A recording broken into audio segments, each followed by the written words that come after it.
नमस्कार दोस्तों चलिए थोड़ा सा भारी भरकम माहौल जो हमारे आसपास मंडरा रहा है इससे थोड़ा सा हट के कुछ एक ऐसी बातें करें जिनसे हमें लगे कि ज़िंदगी में बहुत कुछ है जो जानने के लायक है।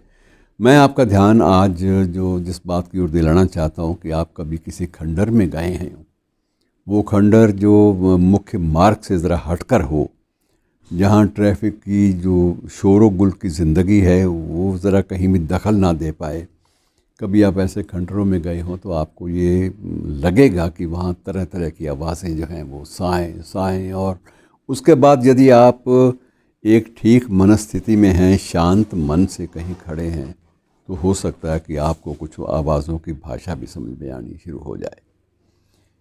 अब कुछ लोगों ने इसको एक भूत प्रेत की आवाज़ें और मृत आत्माओं की आवाज़ें और न जाने क्या क्या संज्ञाएं देकर इस विषय को अलग ढंग से इस पे चर्चा करने का निश्चय किया। लेकिन धीरे धीरे जब विज्ञान का दखल हुआ तो विज्ञान ने ये बात थोड़ी सी और स्पष्ट की कि अब भी ये मुमकिन है कि इलेक्ट्रोमैग्नेटिक उपकरणों की मदद से बरसों पुरानी या सदियों पुरानी जो कुछ चीज़ें हैं उनको सुना भी जा सकता है। अब उनकी डीकोडिंग करना या उनको सही ढंग से उनका कैसे उनको डीकोड किया जाए, कैसे उनको शब्दों का स्वरूप दिया जाए और उनको किस तरह से समझा जाए उनके सही परिप्रेक्ष्य में, इस बात में तो थोड़ा सा और भी शोध कार्य करना पड़ सकता है। लेकिन निस्संदेह ये ज़रूर है कि उन इलेक्ट्रोमैग्नेटिक उपकरणों के माध्यम से ऐसी आवाज़ों की जो उम्र है वो ज़रूर नापी जा सकती है। ये पता लग सकता है कि ये जो आवाज़ें जो आसपास जो इस वक्त गूंज रही हैं, और ये आवाज़ें जो हैं ये हो सकता है कि 200 साल पुरानी हों, 300 साल पुरानी हों।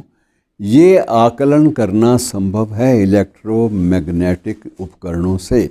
लेकिन ये आकलन संभव अभी तक नहीं हो पा रहा कि उनकी जो भाषागत जो डीकोडिंग है वो किस ढंग से हो,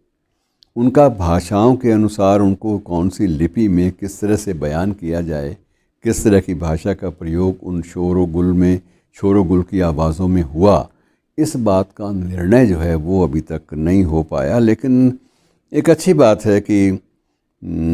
ये एक सिलसिला शुरू तो हुआ है। इसी सिलसिले के अनुसार वैज्ञानिकों का ये कहना है कि आप इन्हें भूत प्रेत या इन बातों की ओर ध्यान ना दें, आप इस बात को मानें कि विज्ञान इस बात की तस्दीक करता है कि आवाज़ें कभी मरती नहीं हैं। आवाज़ें धीमी हो सकती हैं, आवाज़ें धुंधली हो सकती हैं, आवाज़ें जो हैं अस्पष्ट हो सकती हैं, लेकिन आवाज़ें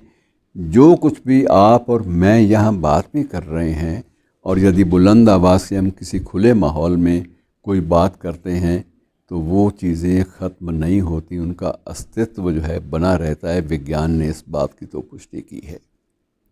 अस्तित्व किस रूप में बना रहेगा, उसका स्वरूप क्या होगा, उसको कैसे हम लोग भाषा के स्तर पर उसको नोट कर पाएँ, उसकी नोटिंग ले पाएँ,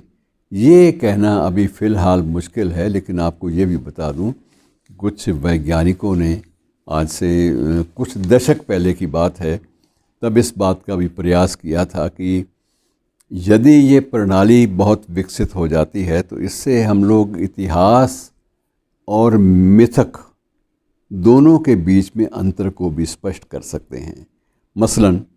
अब भी कुछ लोग इस बात को समझते हैं, इस बात का दावा करते हैं कि महाभारत का युद्ध जो है ये काल्पनिक था। कुछ लोगों का दावा है, जबकि ऐसा नहीं था। इतिहास ने इस बात की पुष्टि की है कि ये ऐसा नहीं था। इसका स्वरूप क्या था उसमें तो कुछ व्यवधान आ सकते हैं। उसके स्वरूप को कालांतर में अलग अलग विद्वानों ने अपने अपने ढंग से उसको दर्ज भी किया हो सकता है, लेकिन ये कोरा मिथक नहीं है, इसमें इतिहास बाकायदा शामिल है। और ये वैज्ञानिक कहते हैं कि यदि ये संभव है तो इस बात की संभावना से इनकार नहीं किया जा सकता कि जब अपने योगेश्वर कृष्ण ने जब कुरुक्षेत्र के मैदान में जब गीता का संदेश दिया था, तो ये संभव है कि गीता के उस उपदेश के जो मूल स्वर थे उनको भी इलेक्ट्रोमैग्नेटिक यंत्रों की मदद से जिस भी रूप में उपलब्ध हों वो उनको लिया जाए। ये प्रश्न इतना ज़्यादा फैला हुआ है कि इसके ओर छोर तक पहुंचना, कोई निष्कर्ष दे पाना आज के वक्त में संभव नहीं है। लेकिन संभावनाओं का जिक्र करना और उनके बारे में आगे चर्चा करना ये इसलिए संभव है और ये होना चाहिए क्योंकि इससे जो बहुत सारी जो गलत बातें हैं कि भूत प्रेतों की आवाज़ें और ये जो मृत आत्माओं की आवाज़ें, प्रेत आत्माओं की आवाज़ें, कम से कम इन चीज़ों से तो निजात मिलेगी। शुक्रिया।